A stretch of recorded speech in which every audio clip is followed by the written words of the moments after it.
I think we are constantly thinking about what is new and what's next. How can we better help our patients? How can we improve the field of pharmacy?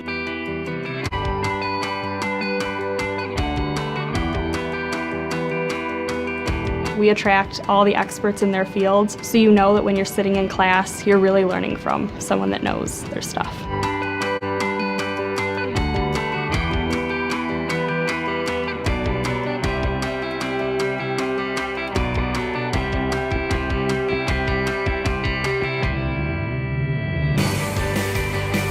We are definitely at the forefront of advances in pharmacy. In fact, we're making many of the advances in pharmacy.